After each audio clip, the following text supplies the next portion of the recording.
탈북민의 역할이라고 제가 썼는데요. 대한민국 국민들은 탈북민이 왜 남한에 있어야 되며 심지어 탈북민들이 어떠한 말실수라든가 그런 걸 했을 때 북한으로 돌아가라. 우리 세금 낭비한다. 이런 말도 정말 많이 하거든요. 네. 그다음에 남한 분들에게는 탈북민은 이러한 역할을 가지고 우리 남한 사회에 같이 살고 있다. 그리고 그러한 역할이 통일에 있어서 어떠한 역할이고 어떠한 중요성을 가지고 있는지 장관님께서 한번 말씀을 해주신다면 큰 힘이 되지 않을까 생각하고 있습니다. 그 식량 부족하다고 할 때부터 시작이 돼가지고 막 넘어오기 시작하니까 북한 이탈 주민 지원에 관한 법률을 만들기로 95년 연말에 결정을 합니다, 정부에서.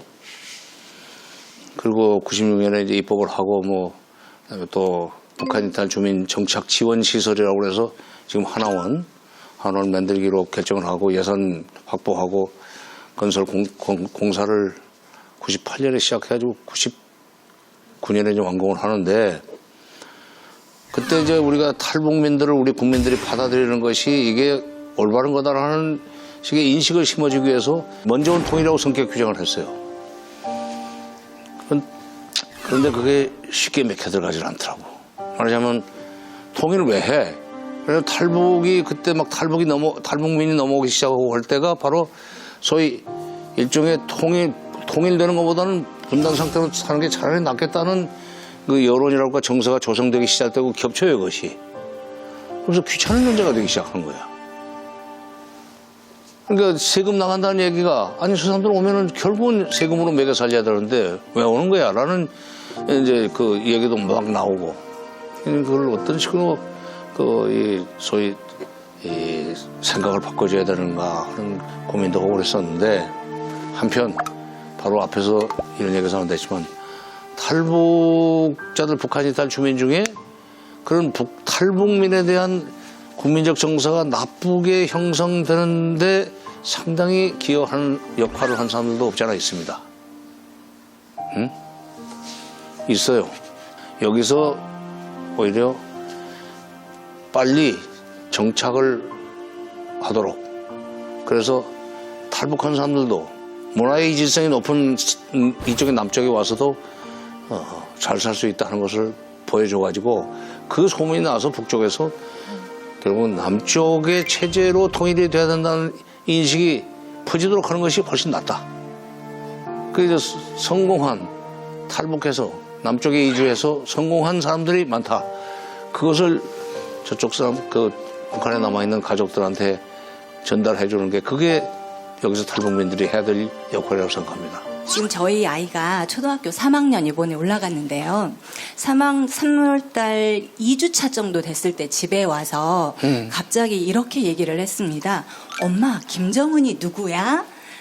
우리 친구가 그러는데 김정은이 죽어야 통일이 된대. 왜 통일이 되는데 사람이 죽어야 하지? 라고 얘기를 했어요. 네, 아까 장관님께서 말씀하실 때 그 현북이라는 걸 얘기를 하셨는데 이 현북이 2030이 아니라 지금 현재 저희 아이 이제 만 9살 이 아이한테까지 누군가는 교육을 했다는 얘기잖아요.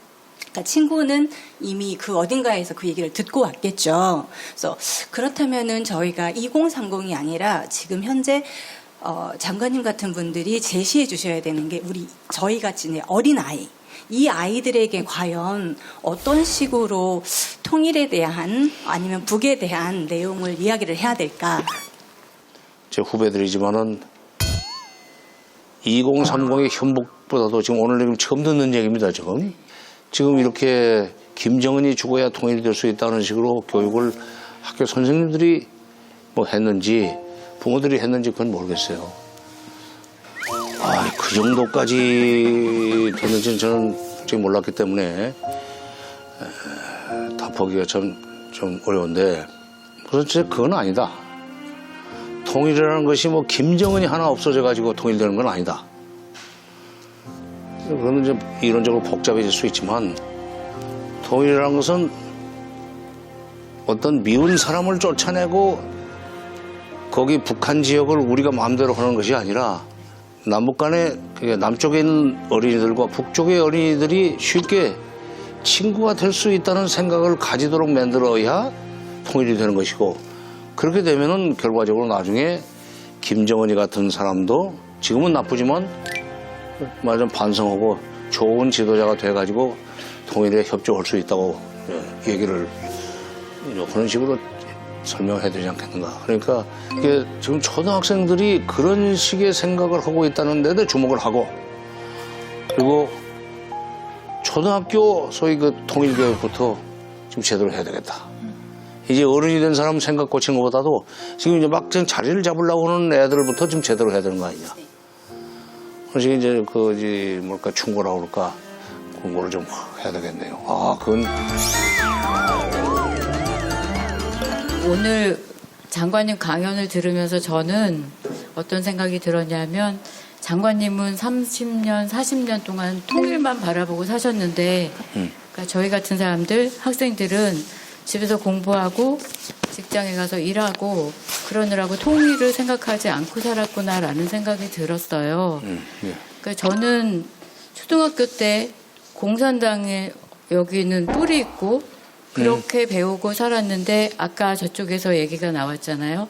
지금 현재 초등학생도 누가 죽어야 통일이 된다라는 얘기를 하고 있다고 하니 지금 저렇게 초등학생들이 저런 생각을 하고 한다라고 하면 이건 10대, 20대, 30대 정말 그 체감하는 통일의 그 온도가 너무 다른 것 같은데 계속 통일만 생각하고 오신 장관님께서 이 해법을 어떻게 찾아야 할 것인지 바로 그 문제 때문에 나온 겁니다. 말하자면 북한이 우리에게 무엇인가 도대체 그리고 그런 사람들하고 통일해야 되는가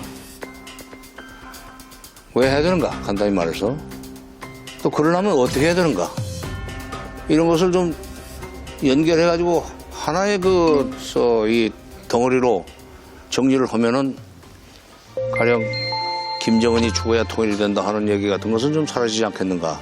왜냐하면 통일이라는 게 그렇게 해서 김정은이 죽어야 통일이 된다는 얘기는 그 국군이 북진해가지고 김일성을 처단하면 통일된다 하는 거고 똑같은 거예요. 북진 통일론입니다, 그게. 어? 그러니까 그런 걸로는 안 되고 이게 구조적으로 먼저 밑에서 민심이 연결돼야 되고 민심이 연결되도록 하려면은 사회문화적 교류가 활성화돼야 되고 사회문화적 교류가 활성화되려면은 그것을 반대하는 그런 것을 반대하는 국민 정서나 여론이나 인식을 바꿔놔야 되고 그러려면 북한이 완전히 없어져야 될 존재들이거나 적이거나 하는 것은 아니고 두 얼굴이 있다 하는 얘기도 해야 되고 뭐 이런 얘기를 좀 묶어서 하려고 왔어요. 그러니까 얘기가 끝나면은 아마 정리가 좀 되지 않겠나 하는 생각입니다. 그럼 이제 통일은 왜 필요한가? 통일은 왜 필요한가에 대해서 말씀드리겠습니다. 근데 북한 경제가 60년대까지는 우리보다 앞서 있지만 70년대 중반을 기점으로 해서 우리 경제는 이렇게 올라가기 시작합니다. 그 점은 박정희 대통령 정권에서 시작됐던 소위 1차 5개년 경제개발계획, 2차 5개년 경제개발계획의 덕이었다고 봐야 돼요. 물론 그게 그냥 된 건 아니에요. 서독에 광부를 보냈습니다. 또 간호부도 보냈어요. 그때는 간호부라고 그랬어요. 요즘 간호사라고 그러지만 그때는 간호부. 일본식 용어죠. 이게 인력 송출해가지고 그 돈, 그 인건비가 들어오는 걸 가지고 이제 일으킨 경제입니다. 그것만은 아니지만 그게 참 비극적인 것이 그때 우리가 서독에 광부를 보내고 60년대 초죠. 서독에 광부 보내고 간호부 보내고 할 때 그렇게 한 푼이라도 외화를 벌어야 그걸 가지고 경제를 일으킬 수 있고 화성 고속도로도 놓을 수 있고 항만도 현대화할 수 있는 그런 참 어려운 상황에서 정말 오그려 붙이고 정말 노력을 하는데 미국 보고 돈 좀 빌려달라고 하니까 너 무슨 담보가 없지 않나 너희들은 응? 담보가 없지 않느냐 돈 줬다가 이렇게 인도주의 차원에서 먹을 거 주고 쌀 주고 하는 것까지는 할 수 있지만 경제개발 자금을 달라고 하는 건 그거는 좀 곤란하다. 자, 참 외교나 국제정책에서 세계 정말 참 그럴 때는 참 야박합니다. 철저하게 동맹인데도 불구하고 담보 없으면 돈 못 빌려주겠다고 그러고 그때 박정희 대통령이 독일을 갔습니다. 가가지고 서독 광부와 관우부들의 인건비를 일정 기간, 아니 그거를 담보로 해서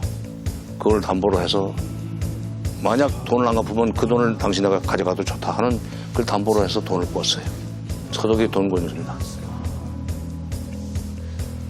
사실 그때 그게 우리 뉴스에 나왔죠. 그 현장도 눈물 바야가 되고 그걸 보는 국민들도 눈물을 나셨습니다. 참 그렇게 해가지고 이곳에 온 우리 광부 간호사들과의 만남은 낯선 땅에서 고생하던 이들의 심금을 울려놓았다. 그때 용병이라는 비난을 받았지만은 거기서 돈이 상당히 돌았어요. 서독 광부나 간호부의 돈은 그 사람들이 차압한 건 아니고 만약 빌려간 돈을 갚지 않으면 그걸 차압할 수 있다는 조건으로 빌려준 겁니다. 그런 식으로 하고 중동의 인력 송출하고 해서 번 돈으로 우리 경제는 고속 성장을 해요. 반면 북한 경제는 70년대 우리한테 뒤지기 시작하면서부터 성장을 못하고 80년대로 들어오면 제로 성장입니다. 80년대 중반까지 그렇게 되고 이제 그러다가 90년대부터 초부터 북한 경제가 급속도로 나빠지기 시작하니까 북한 붕괴가 머지않았다는 얘기가 나오기 시작하면서부터 우리나라에서는 어떤 현상이 나오기 시작하느냐. 북한 붕괴 머지않았다. 오, 흡수 통일을 할 수 있겠구만. 독일도 가만 보니까 동독이 붕괴하는 식으로 통일이 돼가지고 서독이 좀 돈을 썼지만 뭐 통일된 뒤에 여러 가지로 좋은 것 같은데 경제가 전부가 아니에요. 가난하다고 전부 다 집안이 해체됩니까? 가난할수록 더 결정력은 더 커져요. 가난한 집안일수록 애들이 자식들이 부모한테 효도합니다. 폐륜아들은 부잣집에서 많이 나와. 아니 진짜. 네. 북한 붕괴론이 나오고 대통령께서 붕괴론 자꾸 말씀하시고 머지않았다고 자꾸 붕괴가 머지않았다고 말씀하시니까 학자들이 흡수 통일론을 퍼뜨리기 시작합니다. 근데 흡수 통일론까지만 나오면 좋아요. 통일 비용 계산이 시작이 됐어요. 통일 비용 계산이 시작이 되면서 그 학자들끼리 경쟁적으로 이제 막 가격을 불리기 시작합니다. 근데 통일 비용 관련해서 제일 먼저 남북 통일 비용을 계산한 나라가 어디겠습니까? 미국이요? 미국을 좋아하시는 모양이구만. 일본입니다. 독일 통일된 뒤에 서독이 동독에 투자하는 그 모델을 남북한 간에 적용하는 경우에 액수가 이만큼 된다. 그러면서 엄청나게 큰 액수를 내놨어요. 그러면서 그때다가 어떤 주석을 다냐면 현재 한국의 재력으로는 거의 1년 예산 정도를 무조건 북쪽에다 퍼부어야 되는데 감히 그건 감당을 못할 거다 하면서부터 통일을 나누는 것이 좋겠다. 차라리 이대로 사는 게 좋겠다 하는 소위 여론들이 나오기 시작합니다. 그때 95, 6년 더구나 94년 7월 8일 김일성이 사망을 해가지고 사실은 7월 25일부터 27일까지 하게 되어 있었던 김영삼, 김일성 남북 정상회담이 이루어지지 못했습니다. 그때 만약 남북 정상회담이 원래 일정대로 됐었더라면 우리 국가의 운명은 바뀌었어요. 그러면 학자들이 들으면 기분 나빠할지 모르지만 정부가 가이드라인을 주지 못한 것도 잘못이긴 하죠. 그걸 좀 더 잘 검토해가지고 일본 계산 틀렸다? 통일되면은 통일비용도 들어가지만 분단되어 있는 동안에 쓸데없이 지출했던 분단비용 그날로부터 안 나간다. 얘기를 했었어야 돼요. 남쪽에서 북쪽에다가 투자를 해야 될 돈이 저희 격차가 있기 때문에 필요한데 아마도 GDP의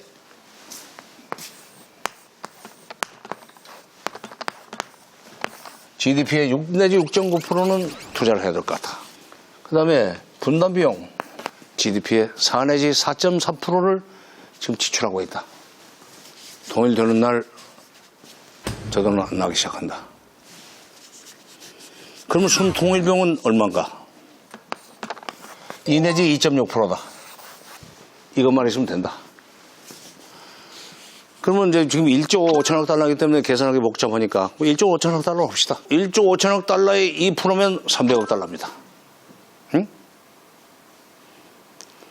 2.6%면 390억 달러요.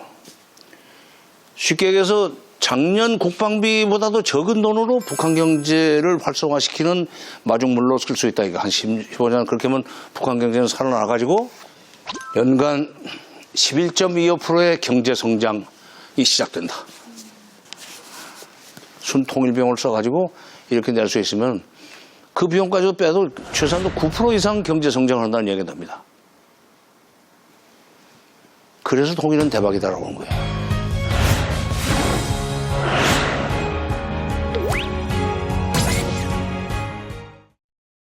그동안에 북한을 원둔의 나라, 악의 축이니, 깡패 국가니, 나쁜 딱지를 다 붙었는데 다 그런 거 떼달라.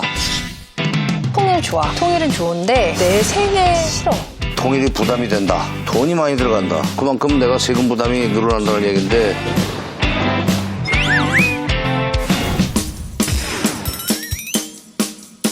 북한이 우리 경제의 블루오션이라고 그러면 취업의 기회를 늘려준다. 통일의 편익이 연 11.25% 경제 성장을 한다는. 우리도 이대로 가면은 독일처럼 될 수 있겠구나. 대통령을 평양으로 초청하는 것은 와서 뭐 냉면 먹고 가라는 얘기는 아닐 거 아니야. 엉뚱한 냉면 참 맛있어요.